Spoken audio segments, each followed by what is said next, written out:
Okay, now I say the pick of the weekend's clash is between the Bulls and the Sharks, but they've probably been the two most disappointing sides of the season.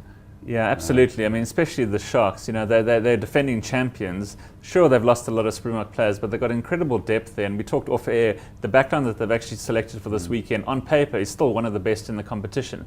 But there seems to be some sort of disconnect between backline and forwards at the moment in Durban. So things not gelling well there. They're fourth in the log. They're in a real danger of not making the playoffs. They've got 4 matches left, and they've got some tough matches starting this weekend. Bulls at Loftus. They've still got to go down to Cape Town to play Western Province, and then they have the Lions and the EP Kings in Durban. So apart from the Kings, I can see them losing all 3 of the other games, which will mean they're missing out on the playoffs, which you would have thought is unheard of for a defending champion team. So they really have to pull up their socks this weekend, but they're going to have a tough task at Loftus, at altitude again. Passionate Bulls fans, I'm sure they'll come out in their droves for this match in particular. The Bulls, from their point of view, they've also started really slowly, but they have sort of put together a few better performances of late.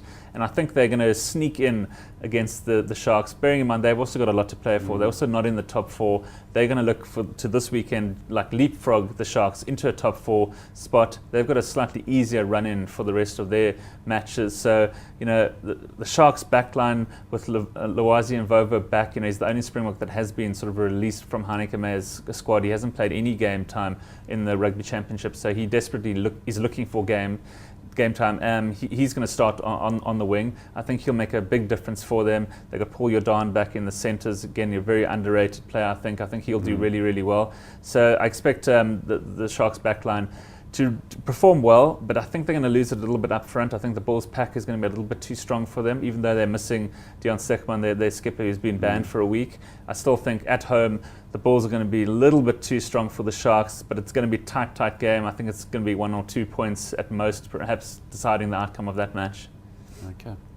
Well, if you're going to be attending any of the games this weekend and would like to send your images to Sport24, send them to mysport@sport24.co.za, and Garen will publish them next week on the site.